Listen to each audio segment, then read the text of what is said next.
Kenalkan Janet. Ini ibu saya. Selamat malam. Loh, kenapa diangkat, Bu? Diganti. Ini kan piring warisan. Piring ini tidak boleh dipakai orang luar. Ibu tidak tahu kalau dia itu anak orang kaya di Prancis. Meskipun aku tidak mengerti bahasa Jawa, aku tahu ibumu tidak menyukai aku. Apa yang dapat aku lakukan untuk menghilangkan kegelisahanmu itu? Marry me. Kawini aku, Sur. Kalau kamu cuma pacaran, ibu tidak keberatan. Tapi untuk menikahinya, ibu keberatan. Kau tentu sayang pada Ndoro dan Bagus. Kau juga tentu ingin punya suami seperti Suyono. Dalam ini cuma abdi, Ndoro. Dalam tidak berani membayangkan sesuatu yang tidak mungkin bagi Dalam.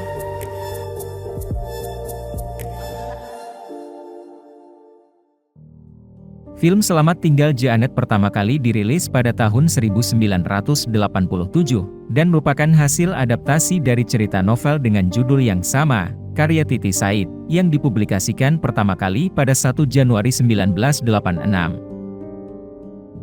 Film Selamat Tinggal Janet bercerita tentang kisah kasih seorang pemuda keturunan bangsawan Solo yang bernama Suryono, yang mencintai seorang wanita asal Perancis yang bernama Janet. Suatu ketika, Suryono yang diperankan oleh Matias Mucus, membawa Janet yang diperankan oleh aktris Meriam Bellina, kembali ke kampung halamannya di Solo. Saat Janet diperkenalkan kepada ibunda Suryono, yang diperankan oleh Nani Wijaya, sang ibu merasa tidak senang karena Janet bukan berasal dari kalangan bangsawan, apalagi dia adalah wanita Perancis. Kawanmu itu, dia kan tidak sederajat dengan kita. Apalagi ternyata sang ibu ingin menjodohkan Suryono dengan putri rekannya, yang juga sesama kalangan bangsawan di Solo. Cocok ya, Mbak Yu. Namun karena rasa sayangnya kepada Janet, Suryono menolak untuk dijodohkan dengan gadis lain yang tidak ia cintai. Kanjeng Ibu, Dalam tidak mencintai calon yang Kanjeng Ibu ajukan. Suryono bahkan meminta restu untuk menikahi Janet, yang tentu saja tidak disetujui oleh sang ibu, karena jurang perbedaan mereka sangat lebar. Kalau kamu cuma pacaran, ibu tidak keberatan. Tapi untuk menikahinya, ibu keberatan. Namun karena Suryono tetap bersikeras ingin menikahi Janet, sang ibu yang sangat mengetahui watak keras dari putranya itu, akhirnya memberikan restunya. Lillahi ta'ala, ibu rela kau menikahi gadis itu. Sementara itu, di sisi lain, Ibunda Suryono memiliki seorang abdi dalam yang bernama Trimah, diperankan oleh Ria Irawan, yang ternyata secara diam-diam menyimpan rasa cinta terhadap Suryono. Namun karena menyadari dirinya hanyalah seorang abdi dalam, Trimah hanya bisa memendam rasa cinta itu dalam-dalam, tanpa seorang pun yang tahu. Dalam ini cuma abdi, Ndoro. Dalam tidak berani membayangkan sesuatu yang tidak mungkin bagi Dalam. Ketika Trimah mendengar bahwa Suryono mendapatkan restu untuk menikah dengan Janet, hati Trimah hancur dan hanya bisa menangis.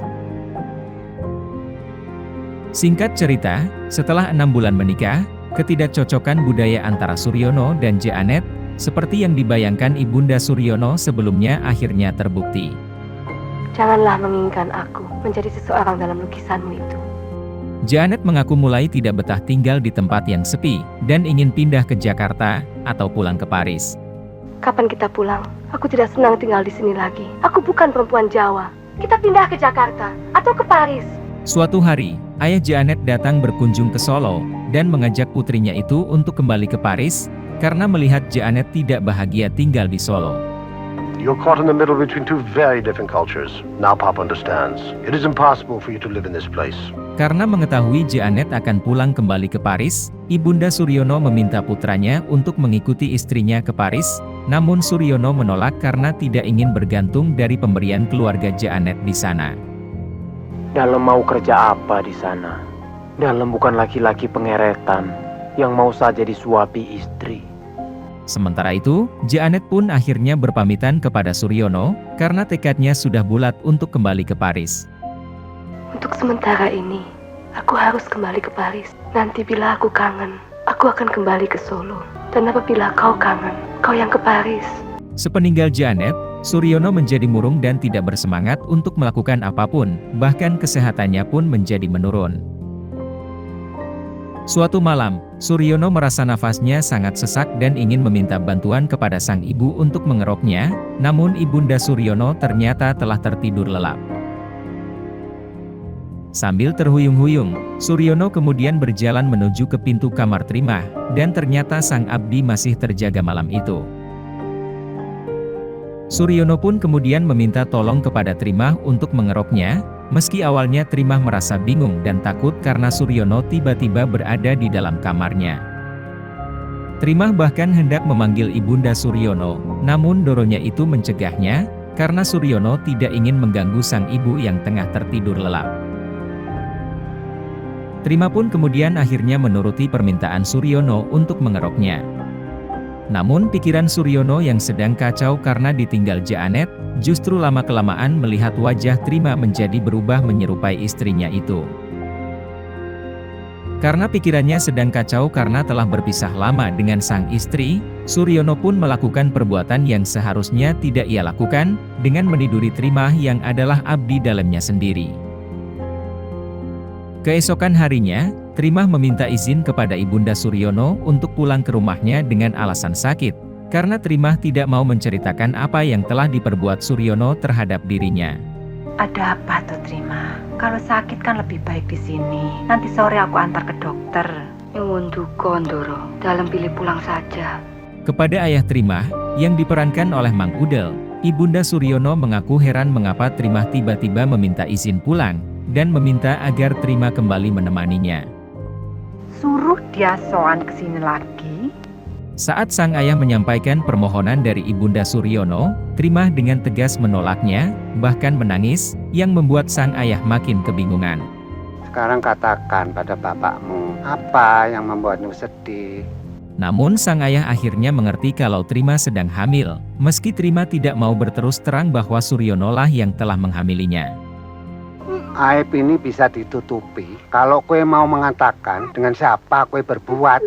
Kabar tentang kehamilan Trimah pun sampai ke telinga Ibunda Suryono, yang kemudian langsung membakar kasur yang pernah ditiduri Trimah, karena ia menilai abdinya itu telah berbuat aib. Kok cuma sebegitu moral Trimah? Tidak disangka kalau dia akan berbuat sejauh itu. Sementara itu, Suryono hanya bisa diam menatap kasur yang telah dibakar oleh ibunya, tanpa berani untuk berterus terang tentang apa yang telah terjadi sebenarnya. Namun karena sang ibu terus-menerus menyudutkan Trimah, dan memandang rendah abdi dalam yang menurutnya telah berbuat aib itu, akhirnya Suryono pun mengungkapkan apa yang sebenarnya terjadi. Pembantu mana yang berani menolak kalau yang menginginkannya itu Putro? Putro siapa? Kang Putro, Kanjeng Ibu. Ya Allah. Suryono juga mengaku akan bertanggung jawab atas perbuatannya dengan menikahi Trimah, dan menceraikan Jaanet. Dalam harus bertanggung jawab. Izinkanlah dalam mengawini Trimah. Beberapa waktu kemudian, Jaanet tiba-tiba datang ke Solo, dengan membawa seorang bayi, yang merupakan anak dari Suryono. Kau akan segera bertemu dengan ayahmu. Namun sesampainya di halaman, pintu gerbang kediaman Ibunda Suryono ternyata tertutup rapat, sehingga Jaanet tidak bisa menemui Suryono dan Kanjeng Ibu. Keesokan harinya, Jaanet menghubungi Ibunda Suryono untuk bertemu, dan mendengar secara langsung bagaimana peristiwa yang terjadi, dan bagaimana kini Suryono telah menikah dengan Trimah. Di akhir cerita, Jaanet pun berpamitan kepada Ibunda Suryono untuk kembali ke Paris dengan membawa buah hatinya, tanpa sempat bertemu dengan Suryono. Lalu, setelah sekitar 36 tahun berlalu, bagaimana kabar dari para pemain film Selamat Tinggal Jaanet saat ini?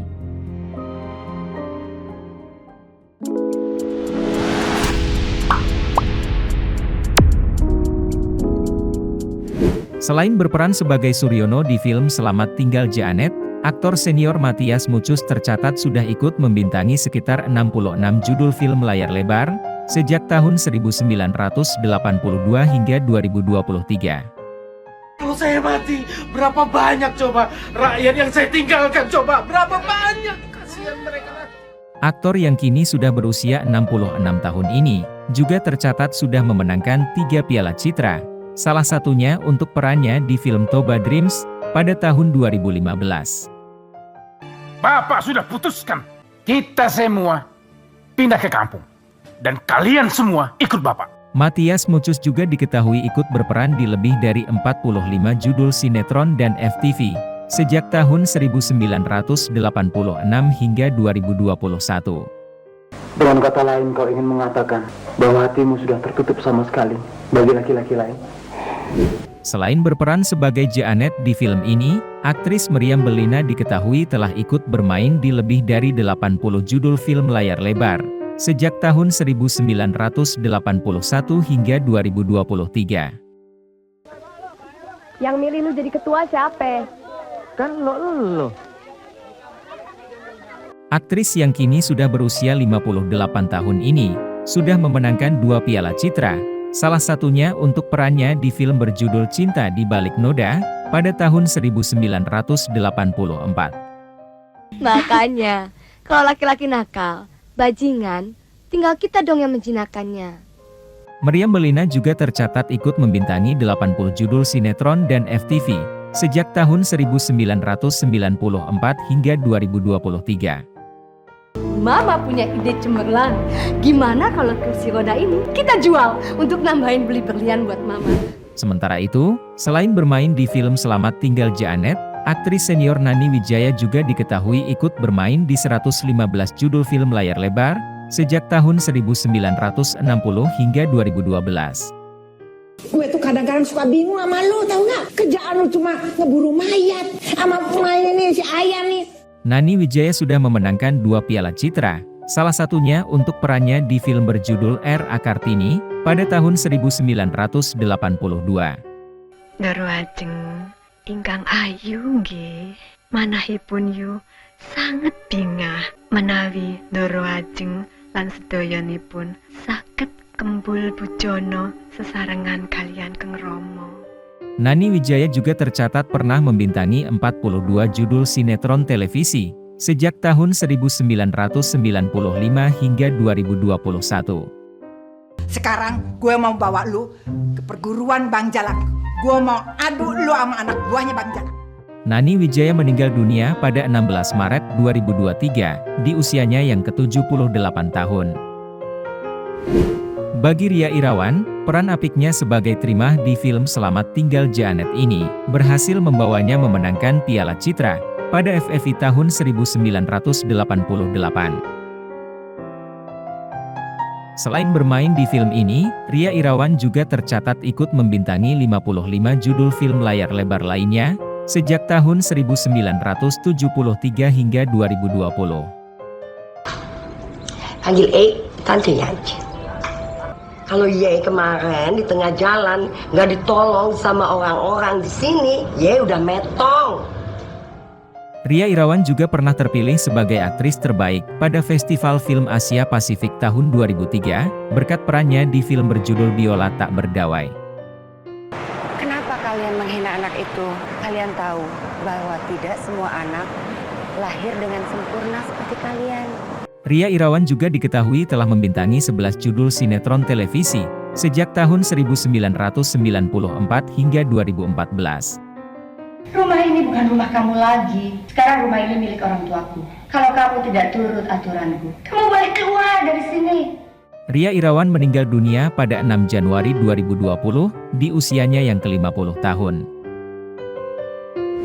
Selain berperan sebagai ayah Trimah di film Selamat Tinggal Janet, Mang Udel juga pernah ikut bermain di 18 judul film layar lebar lainnya, sejak tahun 1954 hingga 2001. Gajian masih 8 hari lagi. Abang bakal gak ngopi seminggu ini. Air teh nggak pakai gula juga jadi, asal tetap panas saja. Nama Mang Udel mulai dikenal masyarakat sejak perannya sebagai Pak Broto di serial TVRI berjudul Lost Man pada tahun 1986.